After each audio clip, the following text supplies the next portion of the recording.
Hello everyone, this is Rupesh Mishra and I welcome you all to your channel that is Mathwath. देखिए, complex analysis के जो हम लोग unit पे चल रहे थे एमसीक्यूज़ के, उन्हें हम लोग आगे बढ़ाते हैं। तो फर्स्ट क्वेश्चन जो है इस यूनिट का, देखिए, तो चलिए फर्स्ट क्वेश्चन पे चलते हैं।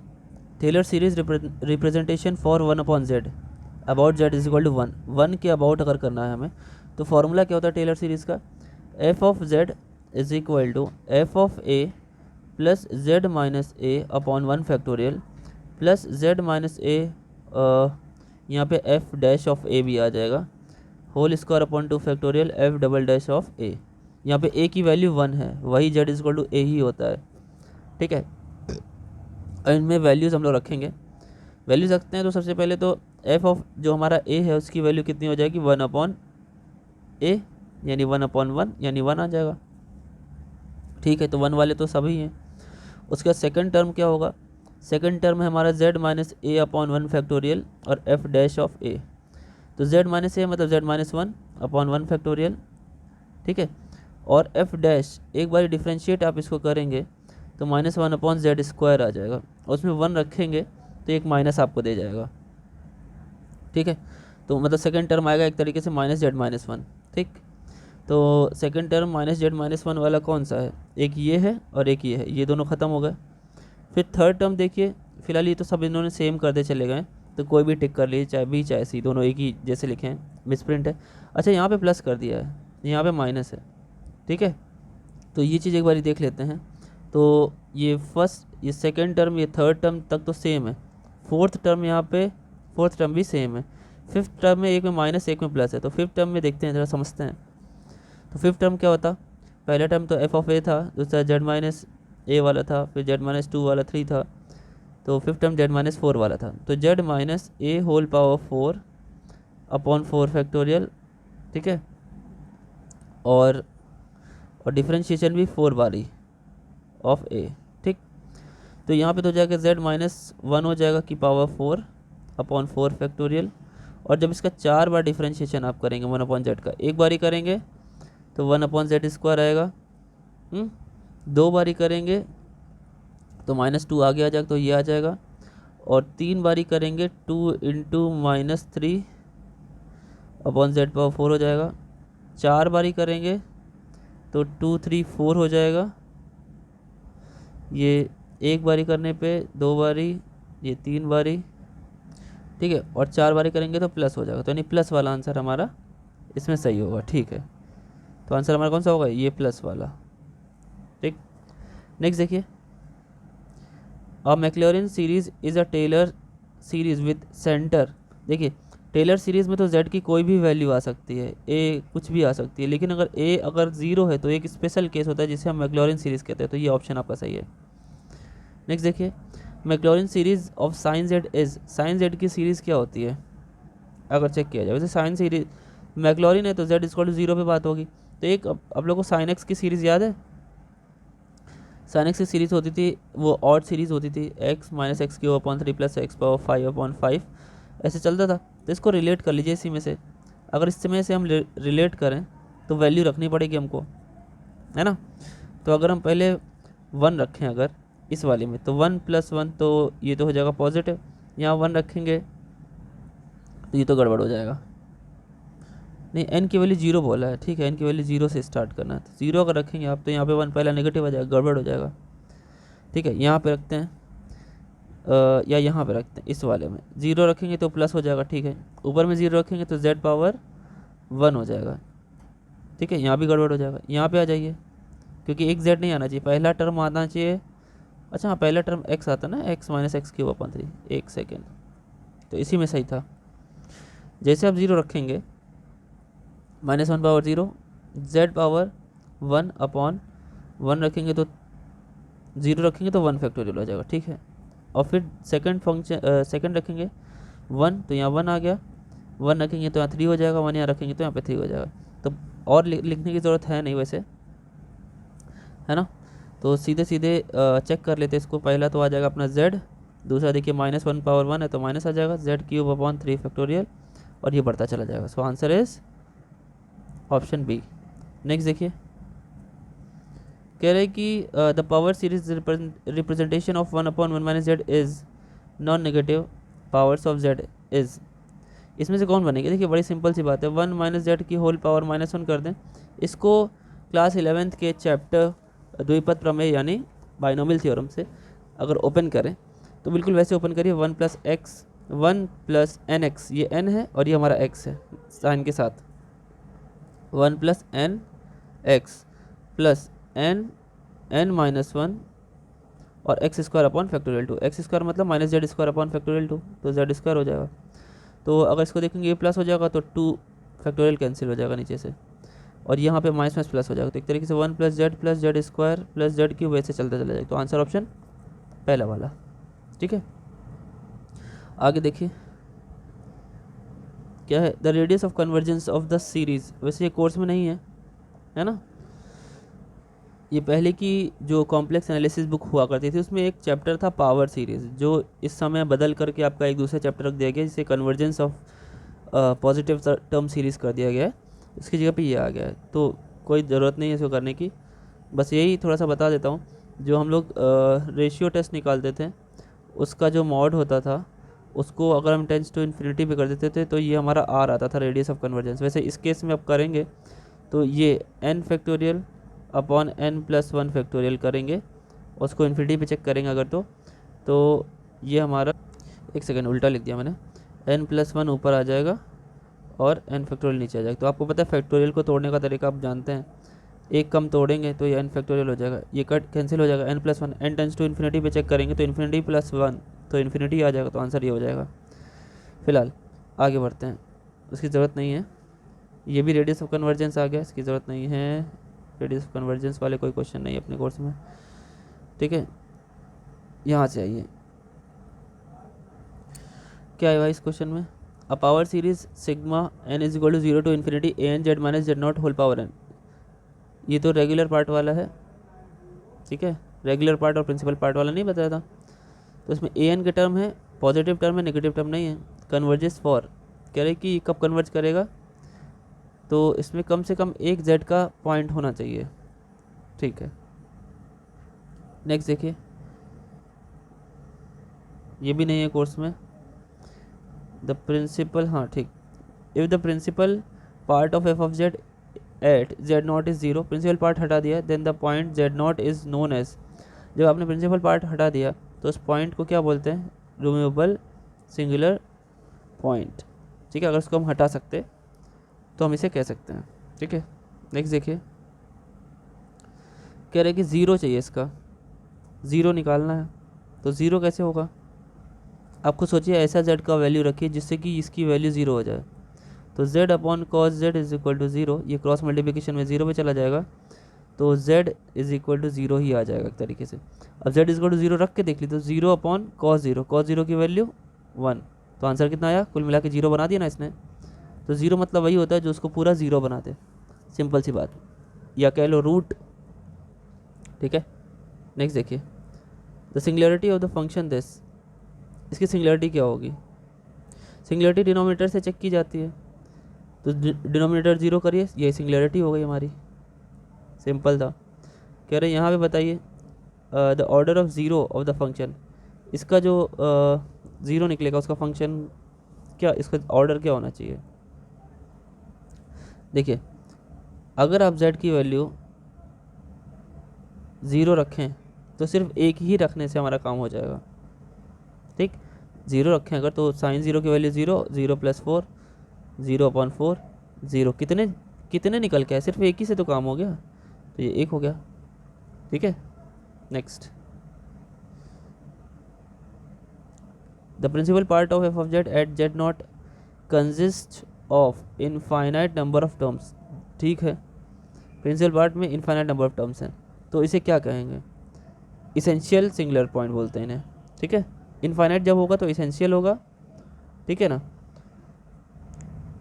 अपोज जो होते हैं तो वो ऑर्डर m टाइप होते हैं या एक होता है, रिमूवेबल सिंगुलर पॉइंट होते हैं तो वो एक आध होते हैं, एक या दो। सिंपल पोल जो होता है वो सिंगल एक ही होता है, ठीक है। केवल इसेंशियल वाले में इनफाइनाइट नंबर ऑफ पॉइंट्स होते हैं, ठीक है। क्या बोला, the singularity of the function E Z upon Z square is, क्या होगी इसकी सिंगुलरिटी भाई? देखिए सिंगुलरिटी डिनोमिनेटर हमने क्या बताया था, डिनोमिनेटर को जीरो करिए सिंगुलरिटी पता चल जाएगी। तो 0,0 आ रही मतलब जीरो पे ही आ रहा है, ठीक। और हैं कितने, 2 हैं, पोल ऑफ ऑर्डर 2, इसे पोल ऑफ ऑर्डर 2 भी कह सकते हैं। F z has a pole of order m at z nought, then g z is equal to f dash z upon f z at z nought has, तो क्या बोलेंगे इसमें? तो समझिए बात को, देखिए अगर एफ जेड जो है वो पोल ऑफ ऑर्डर m है, एफ जेड लिखा है पोल ऑफ ऑर्डर m, नीचे ये एफ जेड नीचे लिखा है ना, और ऊपर उसका डिफरेंशिएशन, तो वो पोल ऑफ ऑर्डर m-1 एक कम हो जाएगा ये वाला। अब जब अलग अलग डिवाइड करेंगे तो सिर्फ और सिर्फ एक ही पोल ऑफ ऑर्डर बचेगा, एक ऑर्डर का पोल बचेगा, तो उसे क्या बोलते हैं, सिंपल पोल, ठीक है। डिवाइड करने के बाद जो फंक्शन बना रहे हो तो हटाएगा नहीं, वो कॉमन फैक्टर्स हटा देगा। The singular point of the function, नीचे वाले को जीरो करिए, 4z minus z naught z zero is equal z square is equal to zero, z common 4 minus z is equal to zero, एक z is equal to zero आ जाएगा और एक z is equal to 4, 0 और 4 answer. Next देखिए क्या कह रहा है, the power series this converges to, देखिए पावर सीरीज का क्वेश्चन आ गया, लेकिन ये थोड़ा सा मतलब सिंपल क्वेश्चन है, ठीक है।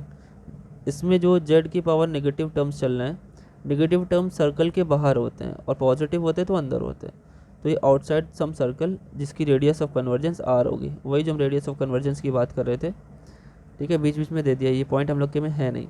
The nature of the singularity of function 1 upon cos z minus sine z at z is equal to π/4 is, देखिए अगर हम π/4 रखें सिंपली तो यहाँ पे एक ही में हमारा ज़ीरो हो जा रहा है नीचे, अगर π/4 रखें तो देखिए 1/√2 1/√2 एक में ही ज़ीरो हो जा रहा है ना, मतलब सिंपल से ये रखने में ज़ीरो हो जा रहा है, तो ये सिंपल पोल होता है इस टाइप का।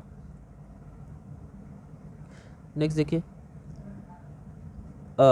Maclaurin series is a Taylor series with centre z nought is equal to 0, इसमें मैं बताया हूँ पहले ही।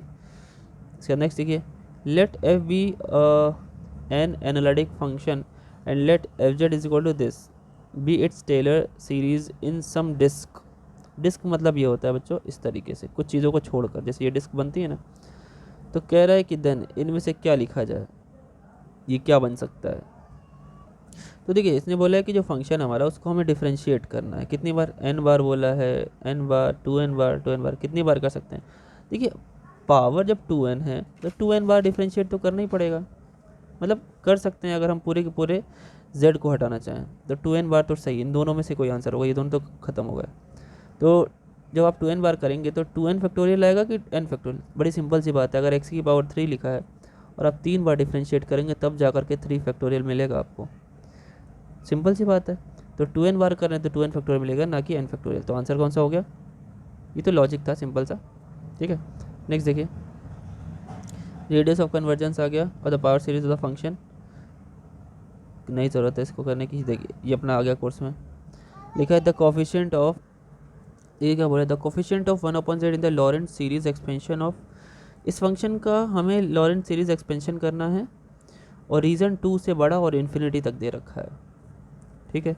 1/z का कोफिशिएंट चाहिए, तो भैया वो देखिए अगर हम इसको अलग अलग लिखें, अगर इसको हम पार्शियल फ्रैक्शन करें इसका, तो यहाँ पे आ जाएगा -1/2 और जब आप यहाँ पे 2 रखेंगे तो यहाँ पे +1/2 आ जाएगा, ठीक है। एक तरीके से ये बन जाएगा जा करके 1/2 बाहर 1/z प्लस 1/z-2, तो आप कोफिशिएंट देख लीजिए 1/z का ही तो कोफिशिएंट पूछ रहा है, 1/2 आ रहा है, सो द आंसर इज 1/2, ठीक। नेक्स्ट देखिए,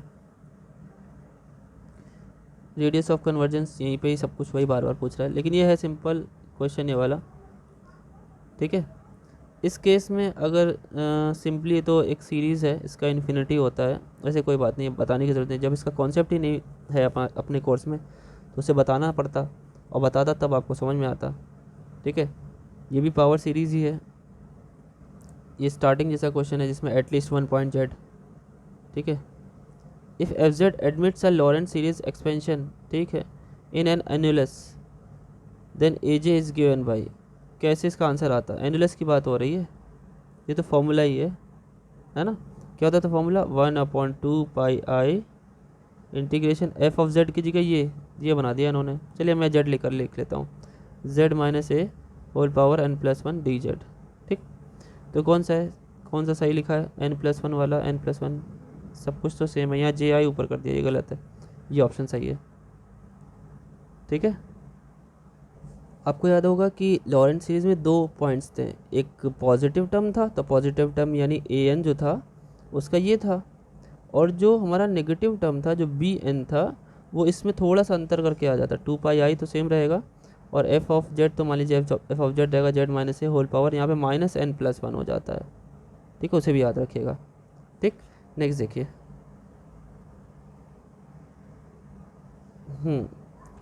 f z is equal to sigma a n, -infinity से +इन्फिनिटी बोल रहा है, तो इसमें नेगेटिव पॉजिटिव सब आ गया है ना। रिमूवेबल सिंगुलरिटी बोल रहा है of f of z represented as the function series. ठीक है, जेड नॉट एक रिमूवेबल सिंगुलरिटी है एफ ऑफ एफ जेड की। इफ़ रिमूवेबल कब हो सकती है, अगर रिमूव हम करना चाहते हैं, ठीक है, तो ए एन की वैल्यू 0 तो ठीक है, चारों में लिखी है, लेकिन ग्रेटर लेस किस में, तो ये जो लेस देन की बात हो रही है, नेगेटिव टर्म्स की बात हो रही है, और जो बी एन होता है वो नेगेटिव टर्म्स देता है, और वो नेगेटिव होता है एक तरीके से, तो एन नेगेटिव होना चाहिए। ठीक है, ए एन 0 लेकिन एन की वैल्यू नेगेटिव होनी चाहिए। A function f of z given by a power series is analytic at, अगर कोई पावर सीरीज से हमें फंक्शन मिल रहा है तो वो एनालिटिक कब होगा, जब वो अपने सर्कल ऑफ कन्वर्जेंस, मतलब जो रेडियस ऑफ कन्वर्जेंस मिलती है आर मिलती है, उससे जो सर्कल बनता है उसके अंदर अगर होना चाहिए एवरी पॉइंट। ठीक है, इट्स सर्कल ऑफ कन्वर्जेंस, एक second, inside circle of convergence. ठीक है, नेक्स्ट देखिए। The Taylor series expansion for f z is equal to e power z, अरे कुछ नहीं करना है, ई पावर एक्स की सीरीज़ याद है आपको, याद होना चाहिए, 1 + x अपॉन फैक्टोरियल 2। ये तो बहुत स्टार्टिंग में हम लोग क्लास 11th में सीख लेते थे जब लिमिट वाला चैप्टर पढ़ते थे। कुछ नहीं, इसको सिग्मा में कन्वर्ट कर लीजिए आपका मन है तो। पहले वाले को आप x की पावर 0 लिख सकते हैं, दूसरे वाले को x पावर 1/1 फैक्टोरियल लिख सकते हैं, यहाँ पे 0 फैक्टोरियल भी लिख सकते हैं, x पावर 2/2 फैक्टोरियल लिख सकते हैं, ऐसे करते हैं। इसको सिग्मा में अगर लिखना चाहें तो sigma n is equal to 0 से इन्फिनिटी और x पावर n/n फैक्टोरियल। अब n की जगह x की जगह z कर लीजिए, तो आंसर ऑप्शन आपके सामने है, ए वाला एकदम बिल्कुल वैसे ही बन रहा था। नेक्स्ट देखिए, the singular points of the function, अरे अभी तो किया है इसको, नीचे वाले को 0 करेंगे तो z इज इक्वल टू 0 और 4 मिल जाएगा, ये ऑप्शन रिपीट हो जाता है कोई का क्वेश्चन, कोई बात नहीं है। सिंगुलर पॉइंट यहाँ पे भी फाइंड आउट करना है भाई, तो देखिए इसको इक्वल टू 0 करिए तो एक z 0 आ जाएगा, एक z² + 1 इज इक्वल टू 0 आ जाएगा, है ना। और कह रहे कि दैट लाइज इनसाइड दिस, इसके अंदर लाई भी करना चाहिए। चलिए देख लेते हैं, यहाँ से एक आ जाएगा -i और एक आ जाएगा +i, जब इसको आप 1 को उधर भेजोगे। ठीक है, तो अब देखिए इसमें से कौन सा फॉल कर रहा है, 3 आए, 0 i और -i। अब इसको चेक करते हैं, ये क्या लिखा हुआ है। इसने बोला हुआ है कि हमारा जो सेंटर है, सोच के देखिए, ये अगर हम इसे x + i कर दें, -i कर दें, तो अगर i कॉमन ले लेंगे तो y -1 हो जाएगा और इज इक्वल टू 3/2, यानी हमारा जो सेंटर आ रहा है यहाँ से 0, 1, ठीक है, और रेडियस हमारी आ रही है 3/2, तो 0, 1 हमारा सेंटर है, समझते हैं, 0, 1 हमारा सेंटर है। चलिए बनाते हैं, 0, 1 मतलब y एक्सिस पे, और 3/2 यानी 1.5 उसकी रेडियस है, तो यहाँ आ जाएगा पॉइंट -0.5, ऐसे जाएगा सर्कल। ठीक है, ये 0, 1 है, ठीक है ना। ठीक, और ये जो यहाँ जहाँ पे काट रहा है वहाँ पे y की वैल्यू -0.5 होगी, तो इसमें फॉल कौन सा करेगा, 0 तो फॉल करेगा, क्या i फॉल करेगा, हाँ i तो फॉल करेगा 0, 1 और 0, -1 फॉल नहीं करेगा, तो आंसर ऑप्शन कौन सा होगा, 0 और i वाला। ठीक, तो ऑप्शन ये हो गया। नेक्स्ट देखिए, ये क्या है, the constant term in the Lorentz series expansion of f of z is equal to e power z upon z power 2 in the region this is, constant term क्या होगा इसका, तो बात वही है, अगर हम इसका एक्सपेंशन कर ले e पावर x की तरह, तो 1 + z/1 factorial plus z² upon 2 factorial plus Z cube upon 3 factorial plus dot dot dot, नीचे में जेड स्क्वायर लिखा हुआ है। तो जी ये बताइए, यहाँ लिखेंगे तो ये तो कांस्टेंट बनेगा नहीं 1 अपॉन जेड स्क्वायर, यहाँ लिखेंगे एक जेड कटेगा, यहाँ लिखेंगे तो दोनों जेड कट जाएंगे। तो मतलब कांस्टेंट टर्म तब आएगा जब ये इसकी ई पावर जेड की सीरीज़ हमारी कहाँ पहुँचेगी, जब जेड पावर 2 पे पहुँचेगी। तो 1 अपॉन 2 फैक्टोरियल यानी 1 अपॉन 2 बचेगा। तो ये आंसर ऑप्शन हो गया। नेक्स्ट देखिए, the Laurent series expansion of this E power 1 upon Z, भैया 1 अपॉन जेड की बात कर रहे हैं ना, तो वही ई की पावर एक्स का एक्सपेंशन कर लो। तो क्या होगा 1 प्लस एक्स प्लस 1 अपॉन नहीं 1 plus x square upon factorial 2, ऐसे करते बढ़ते चले जाएंगे। तो जेड पावर तो नीचे आ रही है, तो देखो जरा इसमें से कौन सा आ रहा है, हाँ ये वाला एकदम परफेक्ट शो हो रहा है। यही जेड अगर ई पावर जेड होता तो यही जेड यहाँ ना लिख करके यहाँ पे कर देते। ये ऐसा क्वेश्चन पहले भी आ चुका है। ठीक है, लास्ट क्वेश्चन देखते हैं इस वीडियो का, फिर एक और यूनिट रह जाएगी और हमारा कॉम्प्लेक्स भी ख़त्म हो जाएगा। The power series b naught p one z power -1 p two z power -2 dot dot dot converges, कहाँ कन्वर्ज करता है ये देखिए, ये क्योंकि नेगेटिव टर्म सीरीज़ है तो सर्कल के अंदर नहीं सर्कल के बाहर कन्वर्ज करेगी। आउटसाइड सम सर्कल, ऐसी सर्कल जिसका रेडियस r है उसके बाहर ये कन्वर्ज करेगी। ठीक है, तो आज के लिए इतना ही। बाकी एक अगला यूनिट है जिसका हम लोग MCQ करेंगे, वो अगले वीडियो में ख़त्म हो जाएगा। मे बी आज ही ख़त्म हो जाए शाम तक या तो कल सुबह में। ठीक है, और आपका नेक्स्ट चैप्टर जो है वो चल रहा है उसमें ऑपरेशन रिसर्च में, वो भी शाम तक ख़त्म हो जाएगा। ठीक, उसके बाद सिर्फ उसमें एक गेम थ्योरी बचेगा और आपका पूरा का पूरा कोर्स ख़त्म। फिर आप अपना रिवीजन करिए, क्वेश्चंस पूछिए। ठीक है, और उसके अलावा मुझे कहीं से MCQ मिलेगा तो मैं डेफिनेटली करवा दूंगा। And I am totally end of this with this. Okay, thank you.